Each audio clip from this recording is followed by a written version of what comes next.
This Week in Indies. You made it. Today's topic is research. Where do you start? How do you keep all those bits and bobs of information organized? And how do you know what should make it onto the page and what should be kept deep inside the recesses of the author's brain? We'll be discussing these topics and probably tangents with our fabulous roundtable guests. And then CL Cannon will be along with some great indie book suggestions if you're a fan of The Aeronaut's Windlass by Jim Butcher. And finally, stick around for the fun Q&A when we jump into the 10-question game with our guests. So log in, grab a cup of coffee or tea or, whatever. I'm not your mom. And get ready for a great show on This Week in Indies with your host, Venessa Giunta.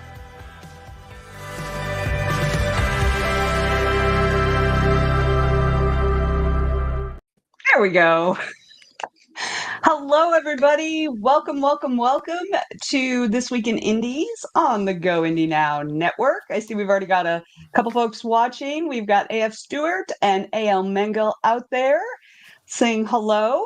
So to get started, I'm going to go ahead and go across and let all y'all introduce yourselves. Oh, by the way, I'm Venessa Giunta.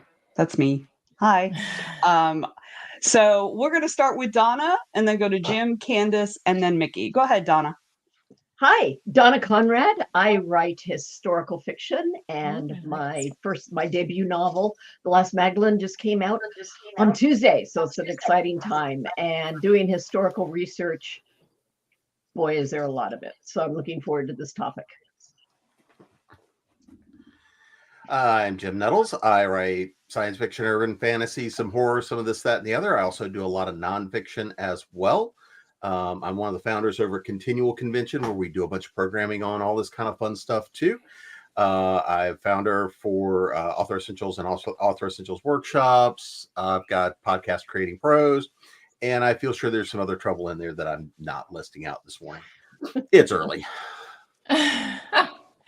Hi, I'm Candace McPhee.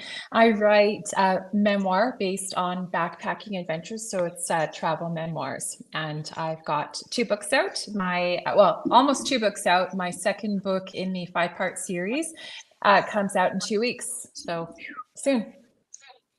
Hi, I'm Mickey Dubrow. I write science fiction, fantasy, some erotica, and everything requires research, even that erotica. Boy, that's tough. That is so true. That is so true. Okay, well, I think we're going to have a really cool conversation. My first question was going to be like, does your work require very much research? But I feel like we all have stuff that we write, even like the travel memoirs, even though it's a memoir, you still have research to do on the places, I'm sure. So I'm really interested to get into this. So the first question I have is, how do you get started? Where do you start? Because especially if you're writing something big, like a big historical thing or whatever, where do you start? Let's go ahead. We will start on the other end. We'll start with Mickey and then work our way over. So go ahead, Mickey. It usually kind of starts with after I've done an outline, after I have the idea for the story, and then I realize, well, I don't know anything about it, so I need to start looking into it and filling in the pieces. Or I have an idea, and it's like, well, does the research back up this idea? Mm-hmm. Nice. Candace? For me, it started with structure. It was really just being able to find out how to turn these journals and these series of stories into one long novel. Like that would be an interesting read from a book perspective. So it was about being able to parse it up in such a way where the themes all kind of stuck together. So that's where my work really dove into it. My start. Nice. I love that. All right, Jim, go ahead. My favorite 2 words, it depends. I just wanted to see her roll her eyes. It's all right this morning. Because again, I write across a lot of different stuff as well as editing and contributor for all this sort of stuff. If it's in the nonfiction space, then the research there often is because people are already coming to me as an SME for stuff. So sometimes it's going to be research to get up to speed. For fiction, though, it really depends. If I've got a story and an outline and all the rest of that, a lot of the time I get this weird idea or I dig myself in a hole, and it's how do I undo this, or how do I deal with it? Or if I'm trying to do something on a larger theme, where I'm dealing with cultural aspects, religions, political systems, things like that, then often what I'm going to do is dive into kind of a macro view of what's out there, or dive into the library. You can't see behind me because my office is a disaster area. But it's dive into the books, but often I'm starting because it's something I've researched before, but that comes from having been doing this for a while. Yes. Thank you. Donna, you are up. I am up. For me, I usually try to find out. I go first to the Times. Am I echoing? Just a I'm little not bit, hearing you, sorry. Nico. Okay, good. I am. Uh, I go into the Times, so I like to know what the people ate and drank and what their civilization was like. And so I write back first century Judea, and this next book is first century Alexandria, Egypt. And so I like to know all of that type of things first, and then I start going into my particular characters, any of the historical ones I can really nail down. I love that. I'm so jazzed about this whole thing. Me too. Yeah, I know, right? Ale says they generally will have a researching period prior to writing, but then continue to research while writing, like they are now with their work in progress.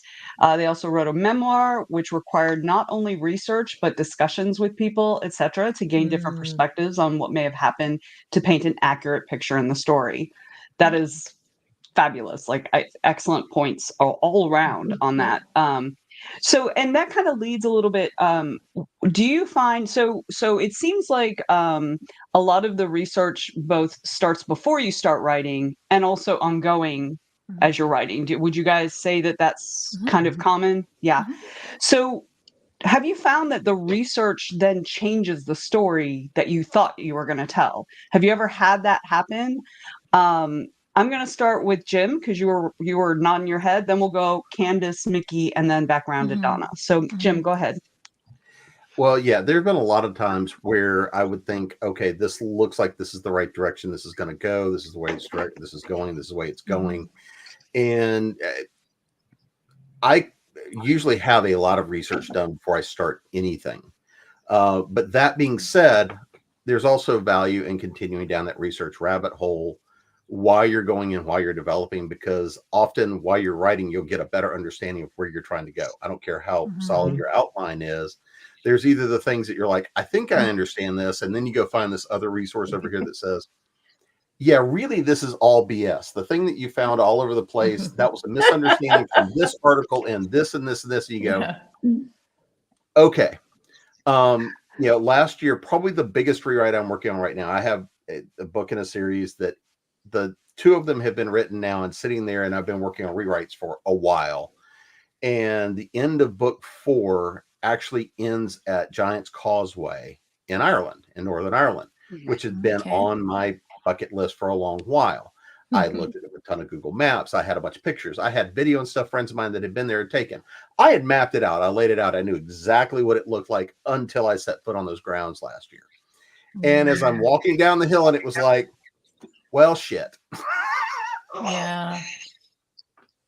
And that led to this massive rewrite. But sometimes actually being able to go and set foot somewhere, and I'm a museum hound, because you will never know the difference between looking at something in pictures or a book or even online versus the ability to look at something, hold it, touch it, walk the ground that it's on. A lot of the time can make a huge difference. Yeah. Yes, I agree. All right, Candace. Well, interesting take on from that. I've walked the ground of all of the places that I talk about, but it was a long time ago. So for me, my challenge really lies in being able to dump you in a scene but not take pages and pages to describe where you are. because the book moves around so much. There's so many places that you see. So my challenge really, I go back and Google and look at pictures. For example, book 3 happens in Egypt. And there was one temple we went to, which was really cool. So I actually went online and saw some people that had done a video. So I was able to refresh from my grainy photos that I had to go from, and just be able to say, like, dump you in a scene in 3 or 4 lines, so you get a feeling of the place, the heat, the what it feels like to be there. But I get what you were saying about it's a different feel. So a lot of times you can describe a place, but it's also how you feel and how you interact with the place that makes it that little bit extra. So to me, I was lucky to have that, but I really needed to find the right words to be able to magically dump you in over and over again. So you didn't feel like you were going to the same place, but you could get a slightly different feel of where you were. Nice. I love that. All right, Mickey, go ahead. Well, most of my research is done online or, um, reading books and such. But yeah, if you can go and do it, it's great. It's not always available. I guess the best for me was that I don't have a lot of guns or violence in my stories, but a pivotal scene was a guy shooting someone else. And so I got a friend to take me to a gun range just so I could see what it was like to shoot a gun and what it felt like and find out the physical things involved. Like I didn't know you had to wash your hands really carefully afterwards because of the dust that gets on there. So it was in just the feel and being able to be around people who were really into guns and get their opinions on things was really fascinating. Nice. Excellent. Donna? I agree with Mickey too. The actually doing something like riding on a camel. You can think about it all you want, and you get near one, and it's an entirely different experience. So Yes. I think as far as going down a path and then finding I was completely wrong, I do a lot of research ahead of time. And so I think it's more in the nuances, what Mickey was saying, how do you fire a gun? Well, they didn't have guns in first century Judea, but they had to get on camels. And so I think that the overview, not much changes, but just that detail. And also what Candace was talking about, it's that detail that puts the reader right in the scene. Yeah. And for that, that's what changes, the nuance. Yeah. Yes. And I especially like what Candace you said about putting in the feelings and stuff because that's how your readers connect, right? They connect. Yeah. They don't connect with what's physically happening in the scene. They connect with how the characters reacting to the scene and how what's happening is affecting them. So I really love that you brought that up, especially. So a couple of the comments, Joe says it really authenticates the reader's experience too about like actually experiencing things that you're putting in there. As a former Marine, he can instantaneously tell when the person has actually done the research or is just Googling it. I'm assuming especially about military service, right? I could imagine. I can imagine. Yeah, I hear that a lot from my military friends because like they'll pick up a book and as soon as it becomes apparent that the person doesn't really know what they're talking about, they'll just stop reading because it's just like it completely throws them out. A.L. Mengel says as often as possible, they try to visit the actual locations they're writing about and consider the 5 senses. What do I see? How does it sound, smell? How does it make me feel? What are the tiny details? Which is exactly what we're talking about. Yes, right there. Right there. So we've mentioned a couple times about the research rabbit hole, right? So how do you know when you're done researching? How do you keep the research from taking over? Because research is not writing. Thinking about your story is not writing. So how do you know when to stop and when to get into the story? So I'm going to throw that one at Candace and then we will go Jim, Donna, and then back around to Mickey. Go ahead, Candace. When to stop. I think I probably don't have as much of trouble with that. Like I said, my my goal is to, as quickly as possible, tell you where you are. I run this fine line of writing a travel book versus writing a story. So I have to be very thoughtful with the details that I provide around where you're going. So you're not reading a Lonely Planet. So that to me is, I have to pull back and stop probably sooner, just because you could go on for pages about, a market in Jerusalem, or, some sort of amazing site like, pyramids, or, I don't know. I went to Russia, so it could be like Red Square. But to me, we've all seen pictures, so I don't need to, I need to tell you enough, but not too much. So I have to pull back early in mine. For sure. Yeah.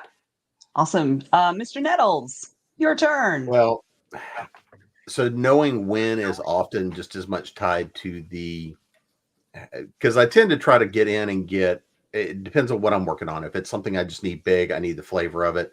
I'm pretty good at just going in, diving in, refreshing myself on whatever it is, or doing a quick deep dive to learn it.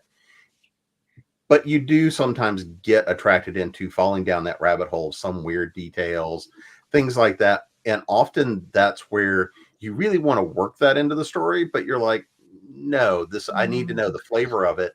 Or maybe you do find that one little thing that lets somebody know, oh, okay, they've actually dug into this. We're just talking about the notion of military service or other things where it's does this person actually know, or they've been sitting on Google? This is often that difference of, have you dug into the research?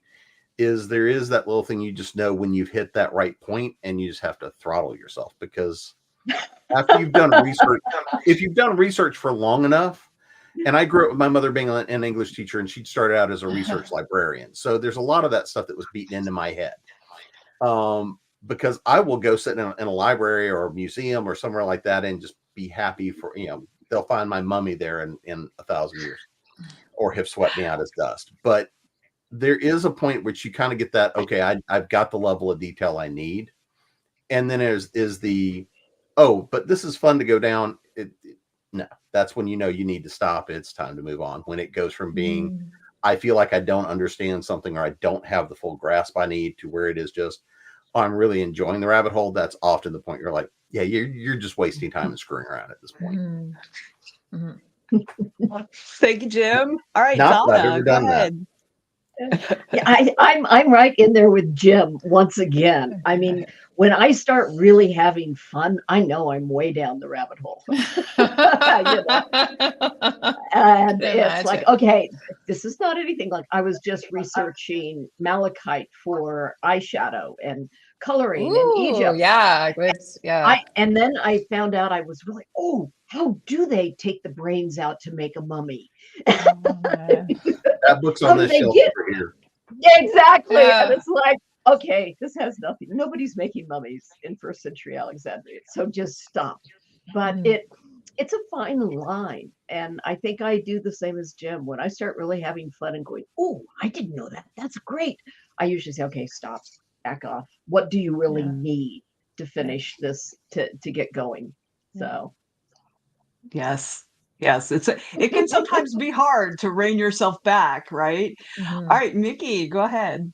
Well, I was just reminded, I saw an author give a talk where she talked about that she keeps a list of her rabbit holes, and she shared some of them with us. And I thought that was great. It's like, I need to start doing that as well. But I'm kind of a need to know kind of guy. I only want to know enough to keep the story going. So for me, the story is everything. And I just want to keep going. And then also, I want to just a little bit about authenticity. It is the flavor of authenticity. One of my favorite films is Wag the Dog. And I was in the television industry for years.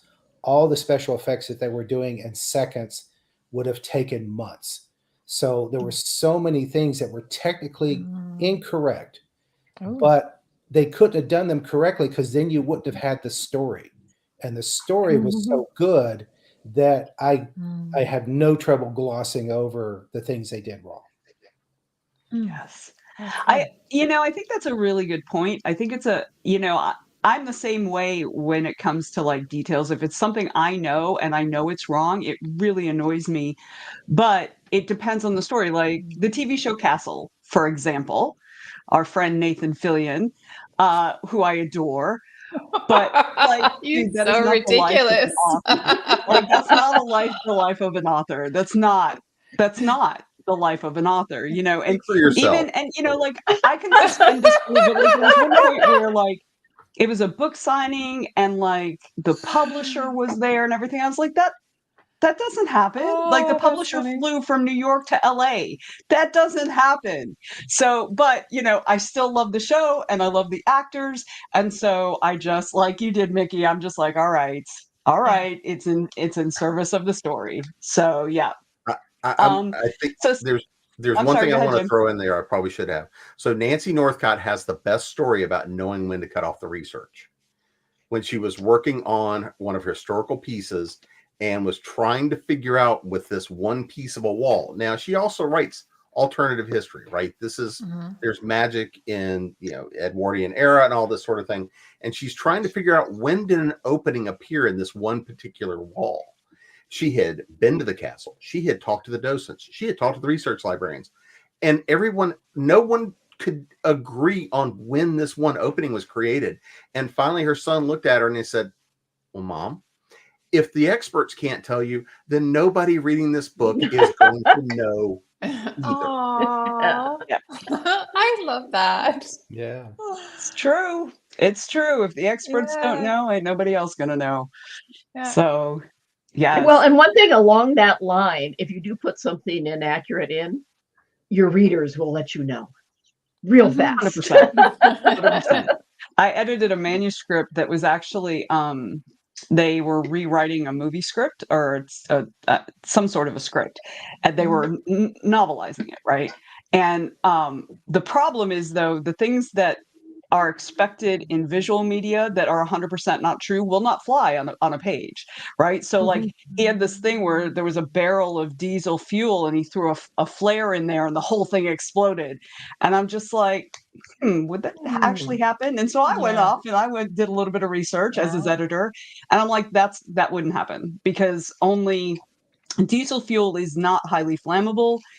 It is the vapors that are flammable, like very volatile, right? And there wasn't enough, it was a full barrel. So there wasn't going to be enough, you know, so like, yeah. but you expect that in a movie, you expect big explosions of any kind of fuel of any sort. It doesn't matter, you know? So yeah. So, and that wouldn't have worked on the page because he would have gotten dinged on reviews Slammed. for stuff like that. Yeah, he really would have. So, all right. So let's go through some of the comments. So A.L. Mengel says it's like editing, like where you stop. There's just a stopping point. Maybe it's a feeling, but I mean, I think that's kind of what we're trying to address is that some people just keep going, you know, like, I mean, I am some people. Same. So, yeah. So, talking about the military, case in point, the ribbons people wear on their uniforms, it matters in what order they're in, and they do have a right side up, everybody. I bet. Yeah. A.L. Mengel says it's an art. Too much research and too many details can affect pacing. Yep. In my experience, I have found that the story often dictates. Yes, we're all on the same page on that, I think. If a new sequence pops up, I may or may not need more research. And then there's talk about soapboxes and Wag the Dog. Took me out of that movie, actually. Yeah, it works if you look like Nathan Fillion. That's also true. I mean, honestly, if you look like any of the actors in anything ever, yes, it works. So, all right. So now I want to. So we've talked a little bit about doing research and you know finding ways to find information and stuff. I'd like to talk a little bit about how you organize your research, because that is for me. That is a question I'm asking again for me, and I can't imagine there are other people who wouldn't have struggles with this. I have a hard time keeping stuff organized in a way that I can access it. You know, I can access I can access, not access. I can access the pieces that I need at any given time. So can we talk a little bit about how you organize your research? And I think Donna, will start with you and just go straight across. So go ahead, Donna. I knew you were going to start with me. Start with Jim, Well, and you're then I the can just say I historical agree. writer. So I have several different ways. I use a lot of hard copy books, and I have sticky notes for different colors, for food, for transportation, for clothing, for that type of thing. Different books. If I'm at a library, I will usually ask the librarian if to please copy a page and let her know it's for research, and then they get filed mainly by food, clothing, transportation, attitudes. Since I read about women who've been marginalized in history, attitudes about women, their place in society. And then if I'm doing any online research, I have different folders off of my off the internet sites for the same things. But those are my main categories. And then inside of them, and wildlife. That's another big one. Who was around? Who were the predators? Usually man, by the way, was the worst. But and then I go back inside of those, then I divide them up. And writing about Hebraic culture, I had to really understand kosher foods, what you could eat, what you couldn't eat, when they were eaten, what were celebratory foods. So within foods, different meals, and how you make it, how you made the different dishes, and then I just sort back through it. I'm sorry, do you primarily keep your research information in hard copy then? Because you were talking about getting copies. Both. I keep hard copy if it is actually out of a book, and I have the books. I have Josephus's 3 volumes, and they're all tagged up. But if I find something online, I usually will put it in a folder online, but then I always kind of triangulate. Anything I find online, I go back and try to validate it. And then those I keep folders inside. I use Google, and I keep bookmarks inside the Google, and whichever book I'm on and whatever subject it is. Nice. Awesome. Great. All right, Mr. Nettles. You really want me to answer this one? We can skip you all together. It's no problem. So it depends on where I'm at in the work, because I hoard research. Absolutely, completely, totally. If I've ever gone down the rabbit hole, I've got notes about it somewhere. Everything from physical notebooks, but that's not searchable.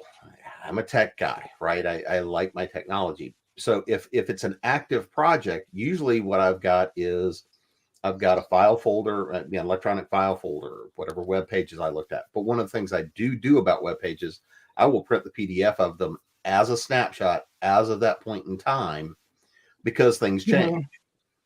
And so if it is anything like that, I've got a Scrivener folder that's got all the active research for that, or for the collection of stuff around that kind of information.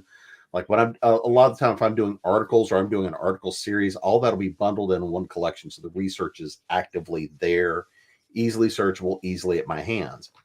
Other times it becomes something tickling in the back of my mind that somebody asks a question, hey, do you know anything about X? And it's like, I remember researching that at some point in time. And a lot of the time I've got everything from, I've got an email address that is nothing but tickler files and research and weird things I've found, so I can search in that email inbox in that folder. I've got... It's clever. I've never thought of having an actual dedicated email address to just send all my crap to. Neither did I. It's great. I've got spreadsheets for that kind of index to it. And if I've done a lot of research on a subject and it's something I deal with frequently or like to go back to, I'll either have an electronic copy of the book, or I'll scan an OCR, the articles, the books, stuff like that, so it's searchable.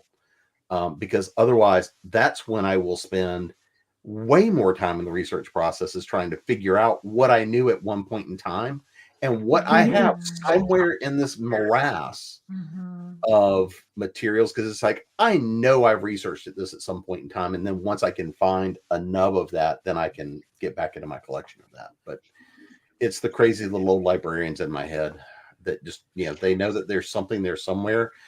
And basically all they keep is a card catalog. I don't actually know anything at all.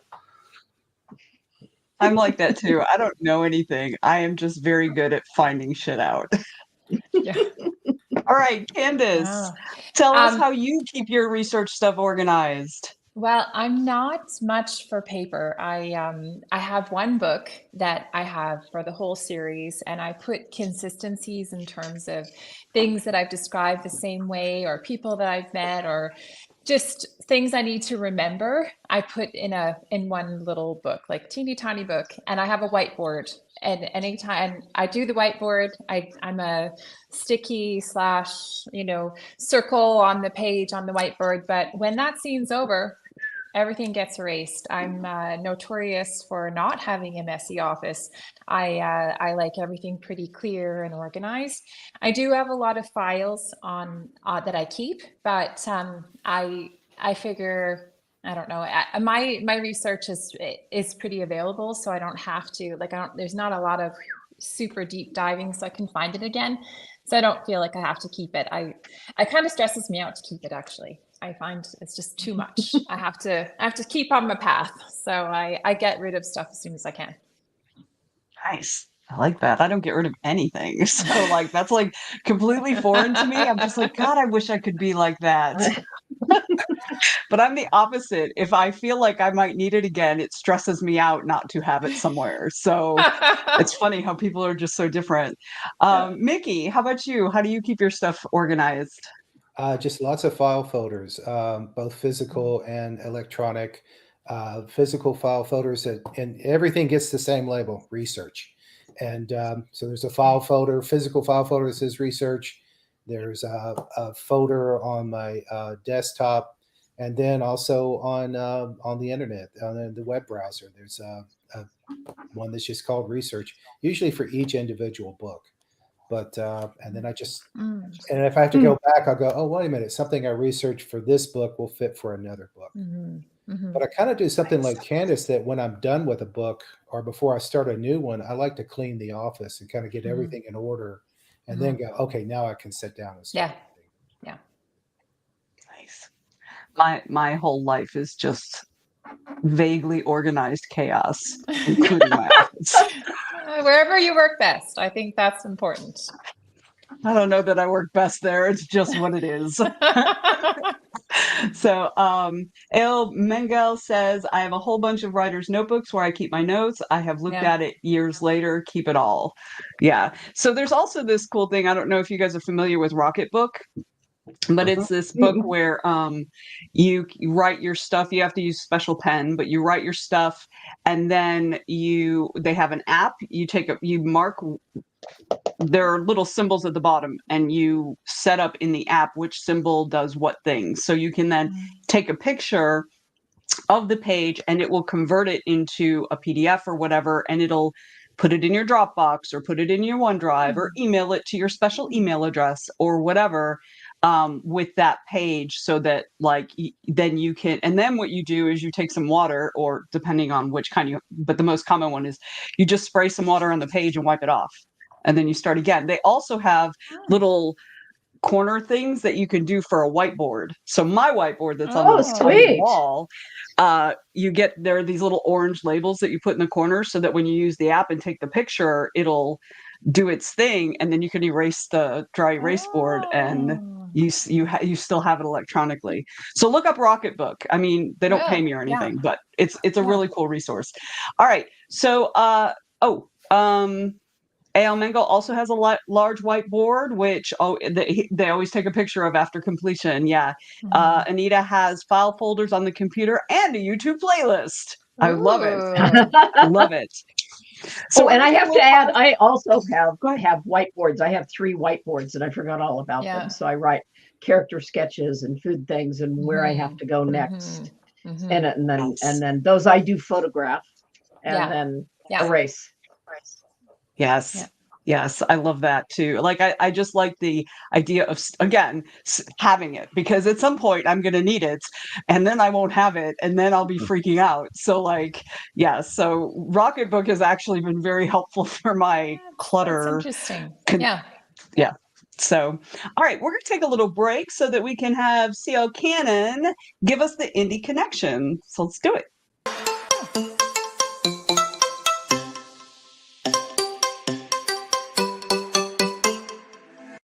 Hey guys, CL Cannon here from Fiction Atlas Press, bringing you another indie connection. Today I'd like to tell you about some indie books that you might enjoy if you're a fan of Jim Butcher's The Aeronauts Windlass. The first book I have for you is called Steamborn by Eric Asher. A supernatural swarm, a treacherous scheme. A tinker's apprentice may be the village's only hope. Jacob has yet to meet a gadget he couldn't fix or an adventure he could resist. With trade routes to his remote lowlands town cut off, Jacob must exchange his boyhood adventures for petty theft. After all, his wages at the tinker's shop aren't enough to pay for his father's medicine. But it soon becomes clear why few merchants brave the nearby roads as a plague of terrifying creatures descends upon the town. With the lowlands under siege, Jacob and his friend have no choice but to run for their lives. When their escape uncovers a terrible secret, Jacob learns there are those who will stop at nothing to make sure the teen takes the scandal to his grave.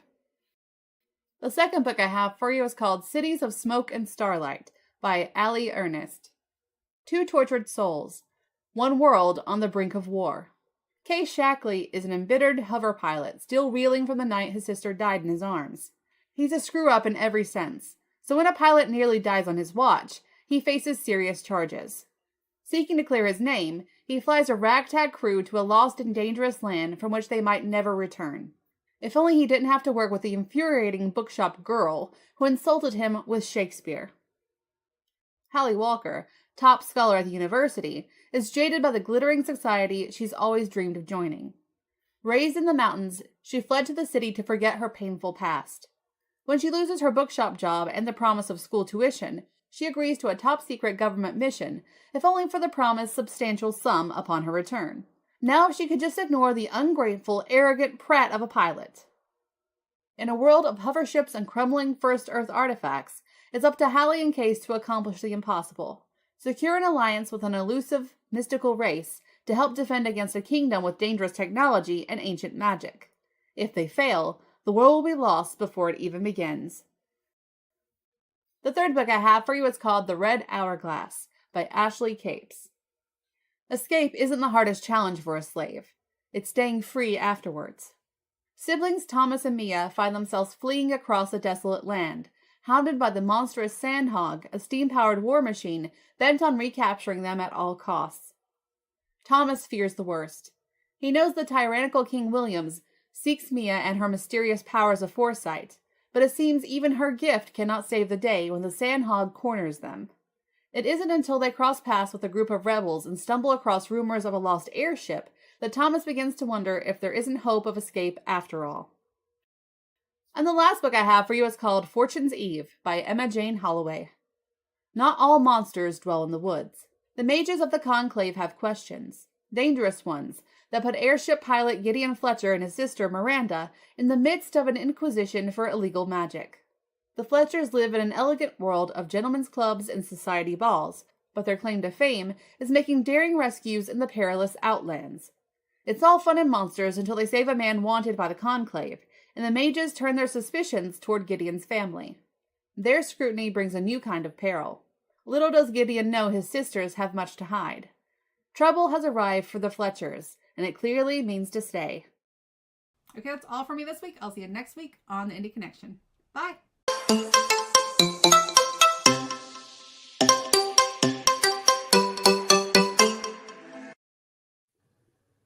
Woo! Thank you, Courtney, for another great indie connection. Huzzah! So, real quick, if you are watching, don't forget to like and subscribe. You know, all the things that we beg for you to do here on YouTube. So, we're going to do one more question on the topic, and then we're going to get into the crazy 10-question thing that we do at the end. Those of you who are new have no idea what I'm talking about, but it'll be fun. It'll be fine. They're quick questions. So this one, though, I think one of the biggest struggles when you're doing research is figuring out what actually goes on the page versus what you just know. And I know we've talked a little bit about saying like there have been mentions of, it's about the nuance and things like that. So do you guys have any examples or guidance for other authors who might be struggling with that, like what to put on the page and what to leave off? I know that that's kind of a little bit of an abstract concept, but Mickey, I'm going to start with you, and then we're just going to go down the line, right to left. So Mickey, go ahead. This probably sounds simpler than it is, but it's like if it doesn't serve the story, then it doesn't go in. If it's not explaining something about the story, then you don't need it. It's more important than you know than the reader does. So it's like don't slow the reader down showing off what you learned. Just keep the story moving. Yeah. Candace, you sound like you agree. I completely agree. There was one scene that I put in an early book, and I thought it was so good, and I thought it was so wonderful. And someone went, "Yeah, I was a little bored there," and I went, "Oh, dang it!" And it was hard I had to sort of, editing floor, like it had to go. It didn't add to the story, like you said, and it slowed it down. And it was hard because I have to keep reminding myself that I can go back and read that part if I like to, but it's not moving the story along. I've got to just be, just be true to the story and make sure that it's like you said. I couldn't put much more into it other than my example of my my part that I have to read on my own another time. Yeah, I love that. And that whole, I was kind of bored, and you're just like, oh, dang it. Yeah. Your heart breaks. Yeah. I love that part. Yeah, I totally feel that. Sometimes other people can see it better than we can, I think. Jim, go ahead. Well, I agree with all of that. The only other thing I would probably add is it depends on what genre you're writing in and the expectations of those readers. Because if you're reading certain kinds of historicals or historical romances or things like that, a lot of the time those readers want to know exactly which china pattern is sitting on that table, or exactly what kind of lace is hanging from the edge of a dress. They want to know these intimate little details that don't serve the story anymore, other than it meets the expectations of the genre and the reader. And that's part of what they're looking for, is that level of immersion. But again, other than that, if why work in a detail that doesn't either really give you something about the scene, the tone, or give you something that becomes a plot, part of the plot.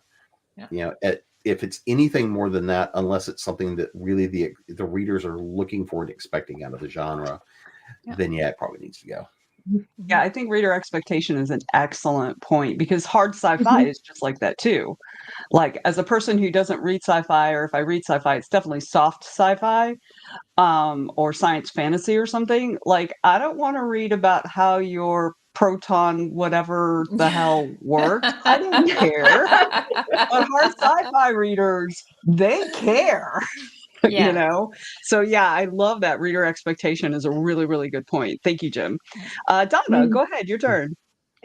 As writing historical fiction, it's what Jim says. Readers expect to be immersed in the culture. So I look at research if it adds texture, if there's a feeling that puts you there, whether it's in the food or the dust or the rains that come at a certain time of year. That's good. But most of my research ends up. Mine almost did that, Candace. Shut the door. At least you didn't get a butt flash. He's pretty good at that. He's like, I want to be on camera, Mom. Exactly. So to me, it's texture.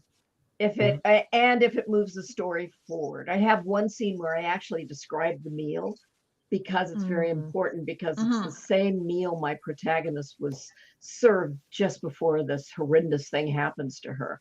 And when she's trying to get over it a year later, she walks in and that same meal is served. Yeah. And so it triggers that for her. So other than that, it's pretty general, and just to bring in a flavor of the times. Yeah. I really like the word you use, texture. I really like that word a lot when talking about that sort of extra detail, the extra kind of research results that end up in the book that don't necessarily push the plot forward specifically or speak to character motivations or whatever, but the texture of the place we're in, the place and the time we're in. I really love that word specifically. So thank you for that. Yeah. And, All and right. one of the things that I'm sorry? one of the things I do love to throw in there is that notion of food and drink, because that is both such a basic level of sustenance, but it also describes so much about the social aspects of the culture, where somebody is in the social strata, what their current situation is. Yes. Food and drink to me is extremely important. Yeah.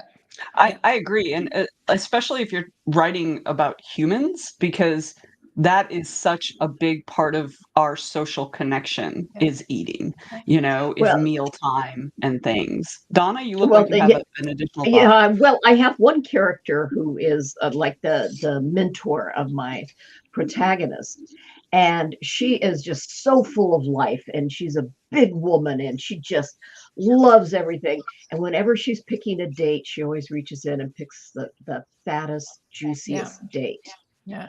And that's something that kind of goes under the radar. But when you read it, you realize she would want all that flavor. And so that's kind of her signature, if you will. And I like the subtlety of it too, because it tells you how, like, I was just thinking about this about myself last night. So my husband made pudding the other day, like, little instant pudding, and put them in little bowls. And so we had 2 bowls, and I'm like, which one's bigger? Because I want the bigger one. Exactly. What does that say about me as a human being? You're not alone, don't worry. Yeah, so that type of thing, I think that does add the texture, but it also adds psychological context and characterization, for sure. Yeah, absolutely. Awesome. What a great conversation. So the next section we have is, it used to be like, it's 10 questions. I think it used to be like 5 questions, and then like there was a total of 5 minutes to do it, and then it just got completely out of hand. So these are just kind Joe can't keep a clock. Joe can't keep a... It's true. Well, and this is kind of like research. You can do too much. That's true. But these are just some fun questions. Some of them are going to be topic related, and some of them are just going to be ridiculous because you've all met me now, but a couple of you know me a little well. So, all right. First question, which is topic related. What is the weirdest piece of research that you've come across? Like the weirdest little nugget. I want to hear Mickey first. Well, I've actually kind of prepared for this. I did a political satire about America becoming a Christian theocracy, and I was trying to find funny things that people would have, objects, and it turned out that whatever I came up with already existed. And it was very frustrating. My favorite was, I thought, wouldn't it be funny to have a pocket Jesus? Pocket Jesus. Well, here's mine.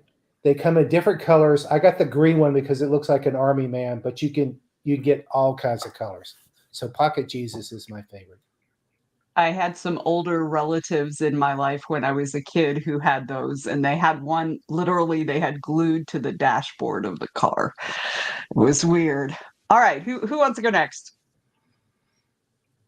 Nobody. I've gone down a lot of weird research rabbit holes. Probably the latest one.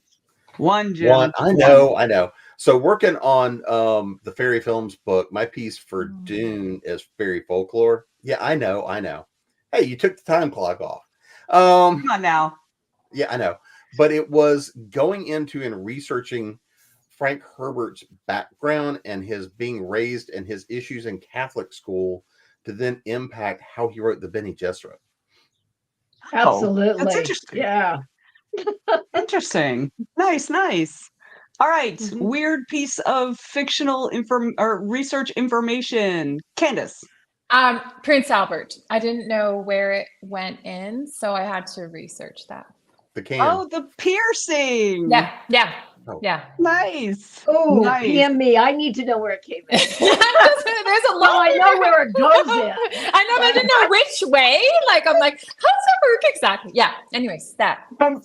Both of the guys are wincing. They're both like, for those who don't know, Prince Albert is a piercing that goes in the parts, the penis part. Let's just say that. The penis yes. part. I met someone So- who had one, and anyways, it's in book 1. But yes, I had to research that. I mean, Before it comes it's to an Jacob's interesting ladder, thing to I know. research for sure. Yeah. Was Nathan All right, Fillion Donna. involved? Donna, what is your weird research nugget? That to make the red lipstick that the Egyptians used, it comes from tiny insects that live on cactus. So the idea of taking these little insects, crushing them up, and spreading it on your lips is kind of like, okay, that's Okay, kind that's of kind of weird. gross. Kind of weird. That's kind of gross. Yes, Ah. and then you go to how you make mummies, but I think the bugs were. I mean, see, I It's find that Egyptian part birth interesting, control. but the bugs on the mouth, not so much. Yeah, I'll crunch it up. Yes. All right. Who is your favorite character in your books? Mickey. Oh gosh, that's a tough one. And American Judas, Maggie Ginsburg is my favorite character because she was very smart, very headstrong. I put the poor woman through hell, and she comes through like a champ. I love that. Candace. My travel partner, Khadijah, she's funny. She just makes everything better. So she brings the funny and the feels. So I like her. Yay. Jim. I'm still going to go back to one of the old series, and I have a mad angel who's pissed off and wants to undo the universe because the sky is not purple, and he'll sit there and watch a hell mouth open up and pop popcorn. The fashion is not fashioning well enough, therefore destroy everything. Exactly. Undo it all so we can get the right shade of purple. Ooh, sounds nice. All right, Donna, how about you? Who's your favorite character? It has to be Miriam the Magdalene. We know her as Mary Magdalene, but in this whole series, she is strong and passionate and courageous and very human, but an independent woman of, what should I say, temper. I like it. Yeah. I like it. All right. If you were out on the town in New York City, what fictional character would you like to be partying with? So, Mr. Nettles, I'm going to start with you. Seeing as how I was just in Manhattan 2 weeks ago, and Fancy. yeah, we were having a little bit of fun. What fictional character would I want to be running around downtown Manhattan in? Considering we got pulled to the LES, I'm going Daredevil. All right, that's valid. Donna, how about you? I'm trying to think of somebody that have to be incredibly wealthy to do all the things I want to do in Manhattan, and probably look like Nathan Fillion. I'm sorry, I'm obsessed. No, don't be sorry. Don't You be sorry. started He's it. not a fictional character. I know. So He's an maybe, actor. okay, the castle character that he played. Mm. Oh, Okay. no. We've got to go back to Mal from Oh, yeah, Firefly? Mal. Yeah. Firefly Mal with lots of money in Manhattan. That could be a cool night. Yes. Yes. Candace, how about you? Oh, I think I'm going to pick The Witcher. We'll have fun. Oh, Yeah. Yes. Yeah. Yes. we should I make like it a it. double date. Yes. Okay. I'm down. Yes. Yes, for sure. And Mickey, how about you? Well, since Jim opened up the Marvel universe, I'd have to say Spider-Man, though, considering how he's always strapped for cash, I'd probably have to pay for everything. But it would still be Yeah. a fun night. Yeah. I mean, wasn't he a student in the so yeah, we're all strapped for cash, man. Or he's a professor, right. which pays even less. Mhm. Besides that, Okay, mine comes so- with a built-in attorney. If you could write a TV or movie tie-in, anyone you wanted, what would it be? Anybody? Go ahead, Jim. I would really like to do a tie-in back to a series that only lasted for a year, other than Firefly, which was called Space Above and Beyond. Okay. Which was a fun little series that only lasted about a year, but they had some fun stuff that never really got developed. Nice. Awesome. Mhm. Candace? I'd probably have to go with that 90s show. It hasn't done that great, but that's exactly when my books take place. So I think I would be able to sort of have a nice correlation there. Nice. That's cool. That's cool. Mickey, how about you?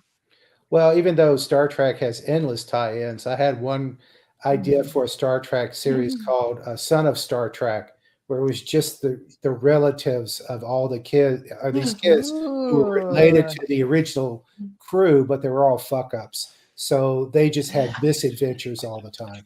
I think that'd be And good. that I became love upper that. decks or lower decks. I mean, That's fabulous. I love it. How about you, Donna?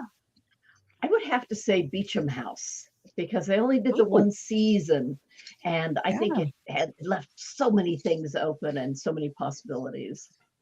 So Nice. Super cool. I love all these answers.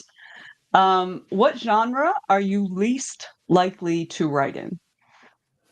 And let's say fictional genre, just to be just because I wouldn't be writing like an academic treatise on anything really. So let's stick with fiction. All right, Mr. Nettles, what genre would you not write in? oh, there's not many genres I want to at least give a try, but that would get published is still probably going to be somewhere in romance. I still suck at that. I'm trying. Okay. I keep trying every few years. Okay, who's next? I can go real easy. Horror and kind of the really gritty true crime stuff. I Like the don't noir do. stuff? Yeah, I Mhm. don't. Yeah. Okay. Okay. Mickey? I'm going to go with Donna. Horror. I love horror, but I am incapable of writing it. I just can't go that dark. Okay. Candace? I would probably say mystery. I don't think that's my thing. I don't think I'm clever enough to have enough twists to make it. I could write a very basic, you'd know from the start, but I don't think I would be clever enough to sort of twist you around enough. Ah, okay. I feel like I find that surprising because I feel like mysteries are very organized, and I just feel like it would speak to your personality, like you know what I mean? But maybe I don't know. That's where my gut goes. But you never know. That might be my next one. Now I'm taking it as a challenge. Yeah, I'm you're gonna go back. right. I'm gonna go back and think about it now. do it. I will read it. Do it and let me know when it's out, and I will buy it. Okay.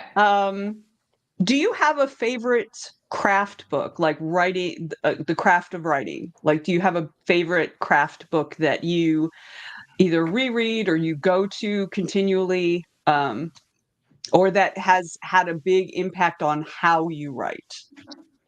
All right, Mickey, you do? Go ahead. Yeah, a story by Robert McKee. It's a screenwriting, but it's very much about basic storytelling. So that was one of the first times I sat down and said, "Oh, maybe I should actually read a book before I start trying to write a story," and it was very helpful. So yeah, story. Yes, I was not a plotter by birth, and so I didn't really know. Like, I knew that like stories, like there's something common about all stories, but I didn't really care much. So it took me a long time to get on that bus. I was just flying by the seat of my pants for so long. All right, who else has a favorite craft book? Go ahead, Candace. Stephen King's On Writing. I Oh, like you that. stole my book. Sorry. We can share. We're sharing a lot. We're sharing The Witcher, so we're all set. Yeah, and now, so I mean, we'll Yeah, exactly. Yeah.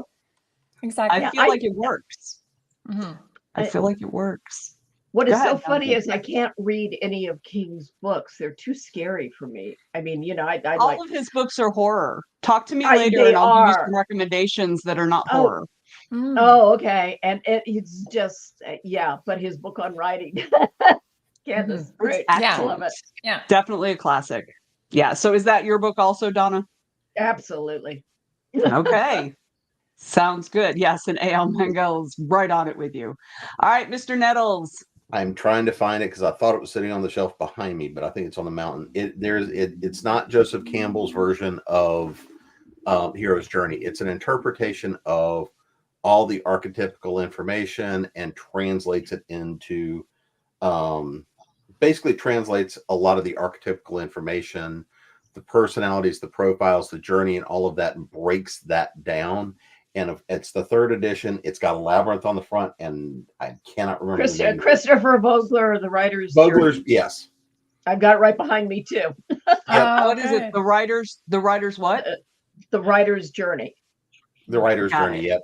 Yep. Yeah. Okay. Got it. And it's when I'm starting- by Vogler. I'm with you on that one too. That's when I'll go pick up if I'm starting an entire new series or something like that. A lot of the time, I'll just go back through it for a refresher. Excellent. I think these are great. That's one I don't think I have. I mean, I have so many. I may have it and not have read it yet. I mean, it happens. All right. Next question is easy. Fountain pen or ballpoint? Mickey. Ballpoint. Ballpoint. Candace. Fountain. Fountain. Jim. Generally fountain, because that way at least I can read it. Donna. 12 point. Ballpoint. So we're Right here. 50-50. I like it. 50-50. Yeah, I was Thank kind you, of Donna. I thought it was surprised. gonna be on my own. Huh? Say again? I was just glad, Donna. I was afraid I was going to be the only ballpoint. So thank you, Donna. And So, Sharpies. because Jim didn't do it, Joe went ahead and pimped The Business Essentials for Authors by James P. Nettles. So, Second edition is out. nice. All right, let me find my. So, which actor would play your favorite protagonist out of your books? What actor would portray your protagonist? Go ahead, Candace. I like Wes Duchovny. I don't know who that is. Who? She is the daughter of Tia Leone, and then the guy, David Duchovny. David Duchovny. That's it. Yeah. Yeah. Gotcha. Nice. Awesome. I love it. Okay, Mickey, how about you? Who would play your protagonist?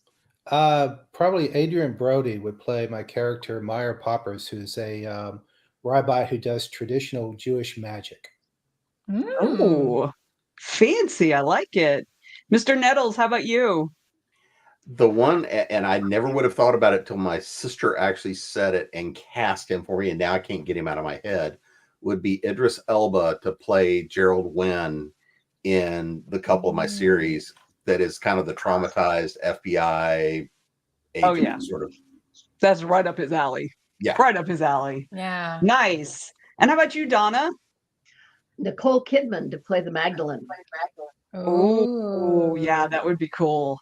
That would be super Sending it out cool. to the universe. That's right. Yeah. All right. And the 10th question is, did you watch the eclipse? Sort of. Yeah. You know, the thing that happened on Monday where the shadow of the moon. Where I was, we had nothing. Like it was hardly, you couldn't see, and it wasn't even cloudy. It just kind of was a non-thing for us. It was raining and storming, so we could kind of see it through the clouds because we were kind of in that 75-80% range. My sister took the whole brood and they went to Indianapolis to see it. Yeah. And then my partner in a project was down at a party and it flew down to Austin to a party to go watch it down there. And I'm like, bastard. All right. Mickey, how about you? I watched it here. In fact, I had my glasses from 2017. Because I'm a pack rat who never throws Right anything beside away. your research. Yeah. Yes, exactly. Nice. Donna? Yeah, we didn't have much here, and it was overcast. But in 2017, we had 35 people because we were at Ground Zero, and we went to a graveyard, an ancient graveyard, Ooh. and watched it. And you could see the shadow wave coming over all the vineyards and the ranches, and then the graveyard. It was That's spectacular. Yeah. That's that sounds cool. I have a friend of mine who also watched from a graveyard. This one, like they watched this one from a graveyard, which I thought was pretty cool. So awesome.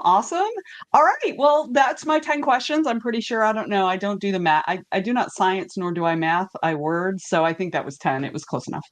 So we're going to go around and everybody let us know where we can find you. So we're going to start with you, Donna.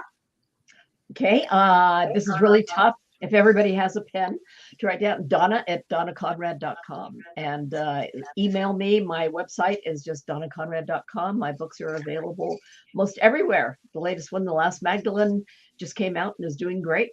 And my memoir, House of the Moon Surviving the 60s, is also out. So I look forward to being in touch with folks. Yay. Awesome. Mr. Nettles. Easiest thing is to go to jamespnettles.com. From there, you can get to all the socials. You can get to Author Essentials workshops and all the stuff happening over there. You can get to Continual Convention. You can get to Creating Prose. And we have a new project coming out that hopefully we'll be launching here in 30 to 45 days that I'll be talking about out there as well. Nice. Awesome. Thank you. Candace, how about you? Links to everything is on my website, CandiceMcPhee.com, and it's the most ridiculous name to spell, so it's right there. But it's at CandiceMcPhee.com, and then I have at Candice McPhee on Instagram and TikTok for crazy videos as well. Hey, fabulous. Thank you. Mickey, how about you? MickeyDubrow.com is my website. I'm on Facebook, Instagram, Threads. And I have a book coming out August 6th called Bulletproof. Oh, cool. Yay. We do have several book birthdays. So congratulations to everybody who has or just had a book come out. Awesome. Once again, I am Venessa Giunta. You can find my link right there. I'm playing Courtney now. I can't find my thing. Also, I want to remind everybody to come back to Go Indie Now tomorrow night at 9 p.m. for my show, A Conversation and a Cocktail. I'll be sitting down with Jesse Adams and Allison Charlesworth from Multiverse, and we will be talking about all the cool, fun, new things happening at Multiverse Convention here in Atlanta in October. So that is tomorrow night, Monday night at 9 p.m. Eastern Time. And don't forget, it's always time to go indie now.